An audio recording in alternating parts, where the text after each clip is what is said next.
Assalamu alaikum. You're listening to Atiyah on Ramadan Radio Wolverhampton, and welcome back to the show. Just before the ads, Hannah, you were talking about your Dada Abu. What did you want to say? Oh, excuse me. Right, can you speak now? Yes, what did you say? What did you My want to say? dad, he always gives me popcorn when I go to his house. He gets it all ready for me. Or sometimes he just he just Okay. he just goes to the shops when on the day we come, on the day we're going to leave, and he gets it ready. Okay, so thank you for contributing to the show, Hannah. And I know that you have to leave now, but thank you very much.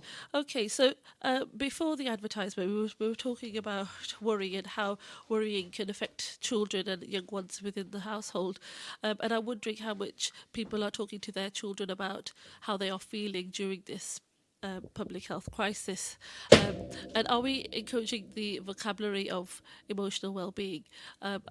The interest in all of this is important from a parent's point of view, so that when children are older, they can also be able to relate and engage with their own feelings and understand when or if they need further support. Okay, so today I'd like to invite my guest onto the show. Let's have a quick look. Is she online? Okay, right. So if we come back to you, children, what did you say are the positive things that you do? Yeah, what are the positive things that you do? During the coronavirus, there's this man called Joe Wick, and every morning at 9 a.m. we do PE with him. We do PM with him. Okay. So you do PE during the morning. So is that helpful? Does that make you feel energized? Does that make you feel ready for your day? Yes, it does. Okay. So it's now time to welcome my guests, Saika Naz. Saika Naz is a fellow cognitive behavior therapist. Assalamu alaikum, Saika. Welcome to Radio Ramadan. Hope you're feeling well. Walaikum salam, Atiyah. Thank you for inviting me. Yes, I'm fine, thank you. Yeah.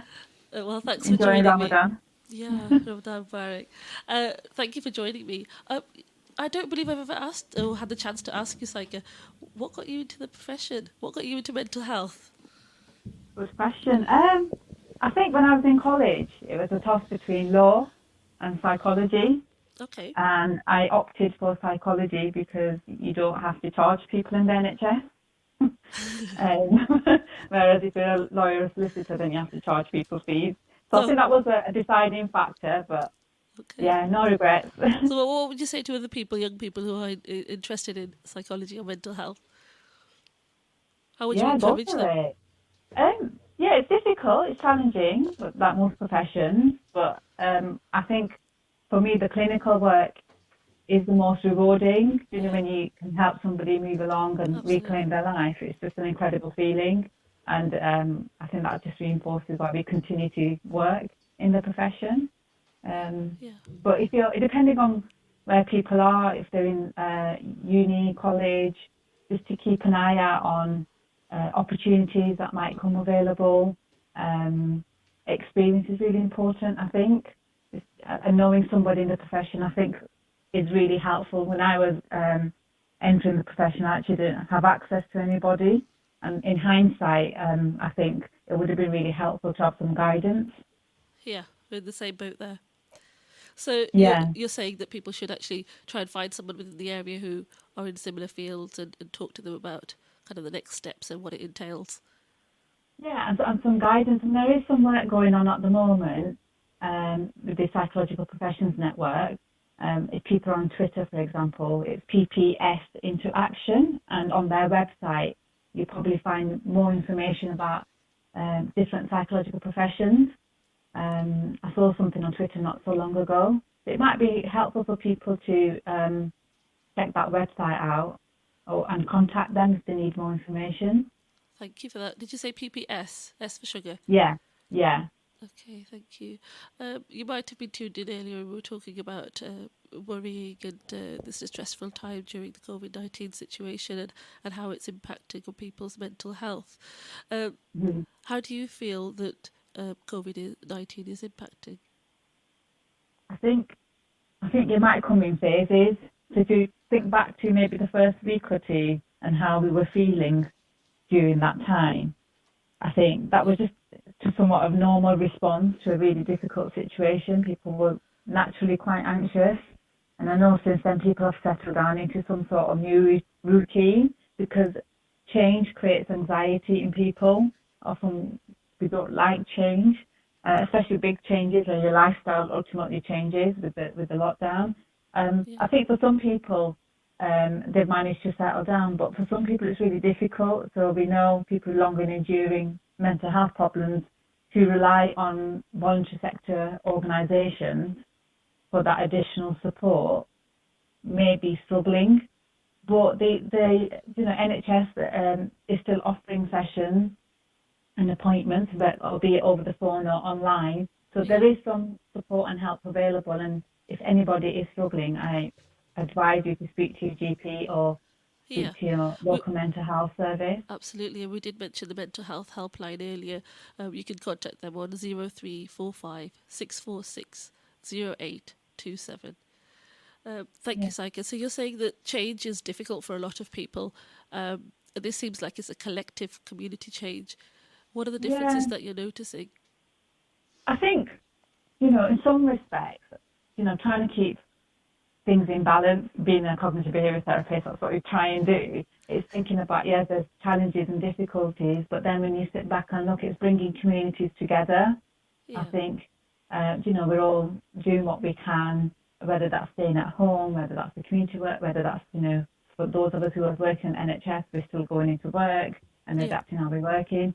So I hope at the end of this, we're just a lot nicer to each other. I think the last few years, it's been particularly difficult in terms of community relations.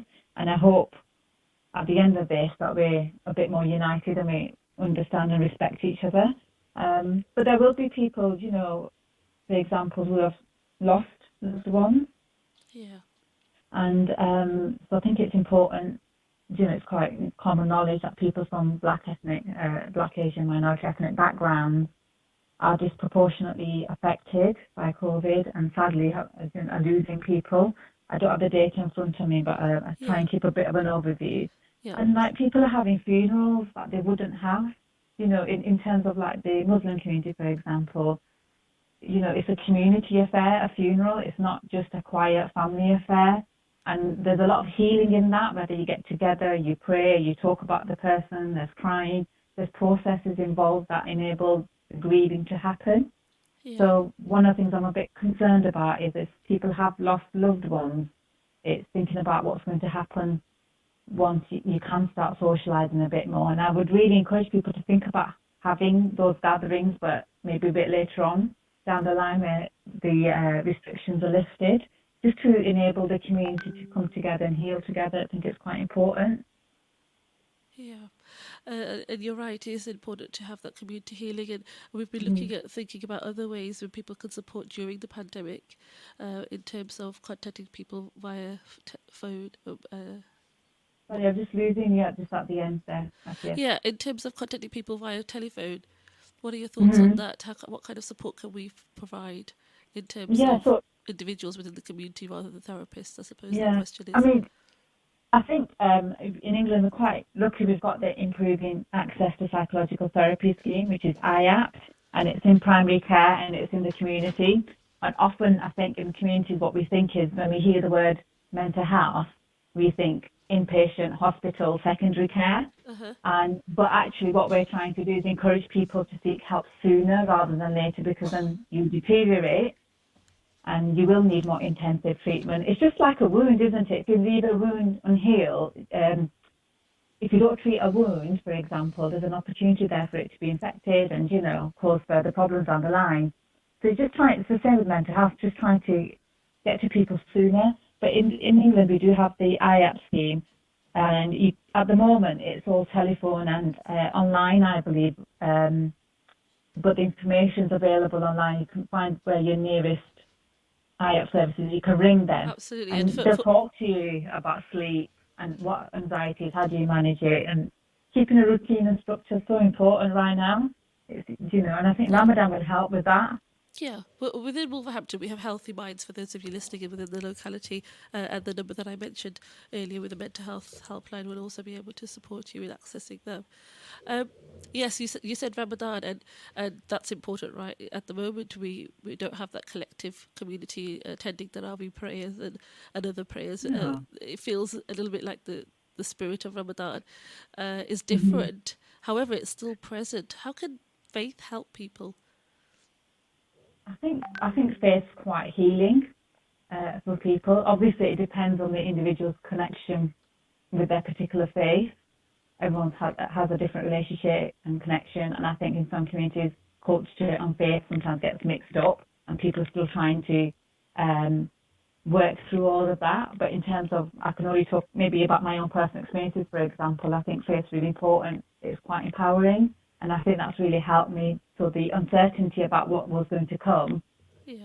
um, created a lot of anxiety in me. My parents were going to be okay. I remember my sister had to isolate with the kids, and she was saying she couldn't find food, and I was worried about her, and she lives in a different town. So there's Yeah. all that, but actually, then just thinking about faith is we will come out of it. There is hope that we're going to come out of it, as other countries have. Yeah. But meanwhile, what are we in control of? And what we're in control of is our daily routines, keeping a routine and structure, our health. Using that one opportunity to go out, to exercise, to walk, to cycle, to run, obviously keeping your distance.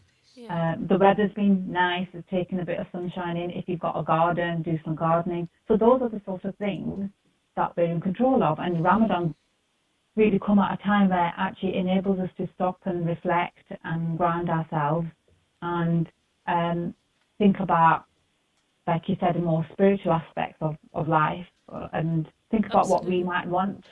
What we might want once this is over, because things might not be 100% as they were before COVID, the coronavirus. So it's just using faith to give you encouragement, to allowing you to be still and giving yourself permission to be still, and look after yourself Yeah. and be Reconnecting. quiet. That's okay. Yeah. Yeah, Reconnecting yeah. with yourself and your faith. Yeah, and then we have habits, don't we? Like Ravi prayers, for example, we do them as a collective, don't we? And Yeah. that's a habit that people have known for all their lives. So now the fact that we can't do that is different. And again, different isn't always nice for people, because again, we're setting our routines and habits. But then the faith part says, you need to adapt it according to your circumstances. So what we're practicing might feel a bit different, and that's okay, but Yeah. you're adapting, and like your faith encourages. So it's okay to not go to the mosque and do things as you normally would, but find that deeper connection within you. Yeah. And give yourself permission to know that it's okay, right? Yeah, absolutely. Because what can you do? You can't go to the mosque. If you're going to get worked up about that, it's not going to change the fact that you can't go to the mosque or the church or any other, faith buildings or institutions. It's a blanket sort of restriction on everybody. And I think Yeah. get worked up and around that, you're just not going to be helping yourself. You'll just upset yourself probably and be frustrated, and it's still not going to change the situation. Absolutely, Saika. Thank you for sharing your knowledge, and we will come back to talking about this. But we've had some messages coming into the show, and not quite questions yet, but there's a few messages saying that they're tuned in, Okay. and it's very helpful, and it's a great show, alhamdulillah, that people are saying. One person is saying salam, and I think it's important to read her message, or his or her message out. There was no name, by the way.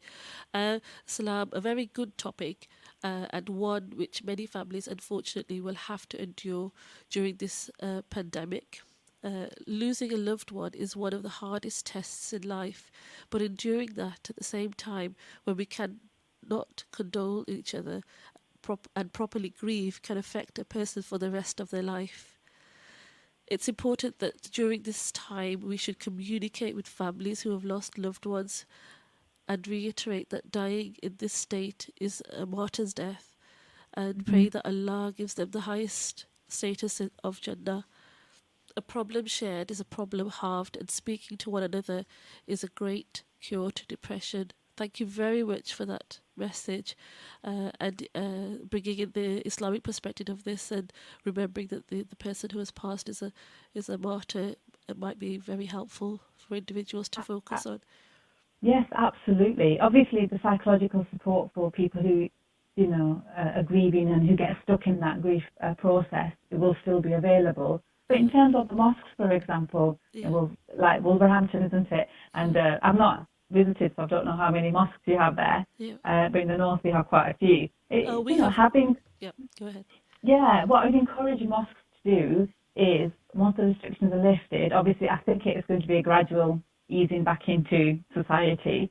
At some point, have events where you come together and you pray for those who are no longer with us. And it's a very valid point in the sense that people who die, they are considered shaheed, and, it takes strength from that, but also coming together collectively as a community to remember those people have lost. Yeah. I think it would be quite healing, but the professional support is also available as well. And what I'd like to see is the Wolverhampton Psychological Therapy Services working more closely with the faith organisations in Wolverhampton, because I think that would really help. Yeah, I And we think they should be invite them working together actually, if anyway. anybody's listening from the local services, to come and talk to us and ask faith communities what kind of support they Yeah, require. yeah. Bring the Islamic perspective as well as the psychological perspective. Absolutely. My experiences, they don't contradict each other. They complement each other, and I think the message is stronger. Sometimes people will, go with the faith, Imam, for example, or the Sheikh. They have more of an authority and influence over the community than a professional might, and this is why we encourage our colleagues in the psychology world to make links with local organisations and faith organisations. Yeah. Important points. Thank you, Saga. I wanted to ask you, you mentioned professional support is available. Would you be able to tell listeners a bit about the increasing access to psychological therapies, which are in many areas, and we talked about Healthy Minds earlier in Wolverhampton. Can you tell us Yeah. what kind of support is available? Yeah, so the IAP scheme is set up to work with people with common anxiety, like depression, anxiety disorder. So you're looking at things like panic, obsessive compulsive disorder, social anxiety, generalized anxiety disorder, post-traumatic stress disorder.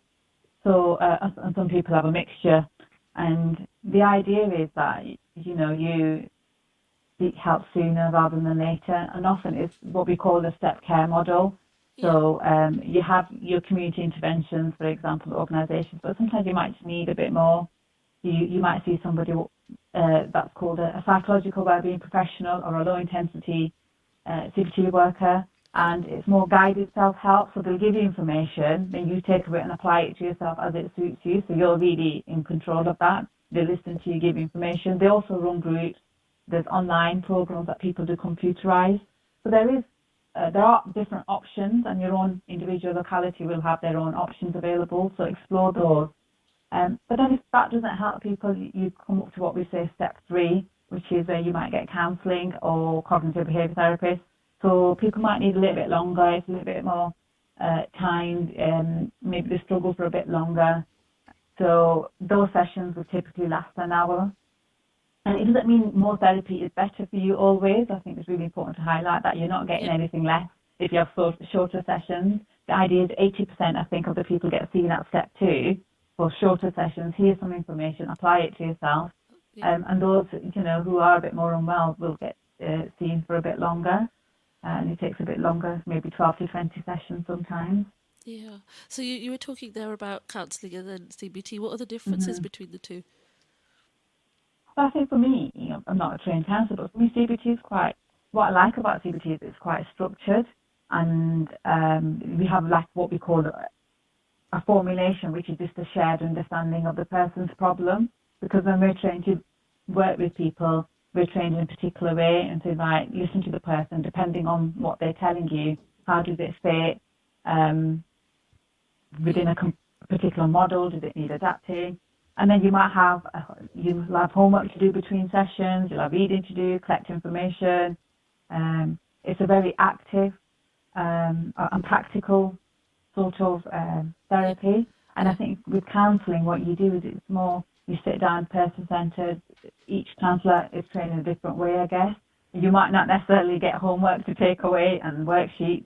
and practical No, things to but do. you get to It's more talk. about sitting and exploring, and you get to talk. Yeah, Yeah, you get to talk. and And the eye act, I think, is more around bereavement, isn't it? I think, I think some sexual abuse, but bereavement will typically go through counselling, whereas if it's obsessive compulsive disorder, social anxiety, generalised anxiety, the stuff I was talking about earlier on, yeah, that would come for cognitive behaviour therapy because that's where the evidence base is for that. and there is an evidence base, isn't there? It demonstrates Yeah. kind of high improvement rates for things like depression and anxiety. Is that right? Yeah, yeah, and that just leads me on to I'm guessing that most of your listeners today are Muslim, and it leads me on to the rates that for Muslims, the data that we've got is that they tend not to seek help, and they also tend to do less well when they enter treatment. So we need to be thinking of this. This is some work that we are doing, Yeah, but I I think was it's going to come on to important. that actually, Saika. We have talked about stigma. Oh, excuse me. Yesterday we were talking Hmm. about stigma, um, Hmm. and how that helps affects people accessing services. How much does stigma Yeah. do you think help affect people? But it depends what perspective you're looking at it. If you go to the professions and the community, they'll blame stigma a lot of the time, Okay, and so that's the contribution. That's the main reason why people yeah. What are the fears? What don't are seek the help. stigmas?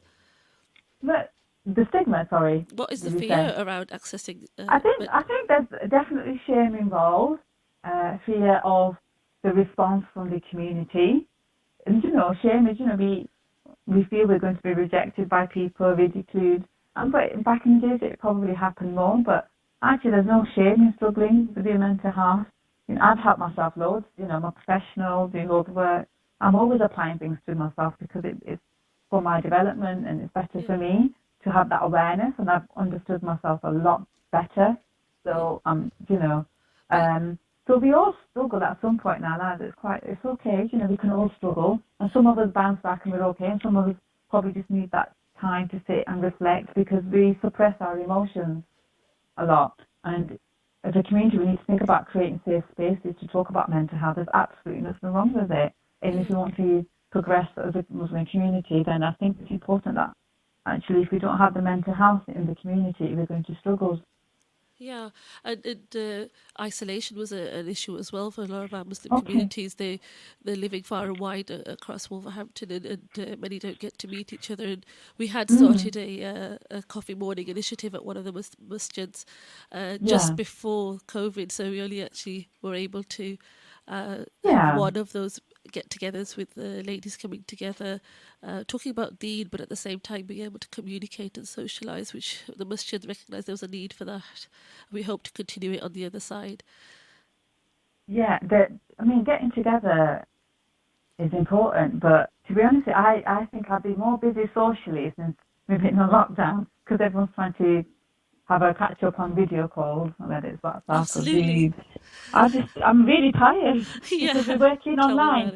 from work because Yes. obviously you're online.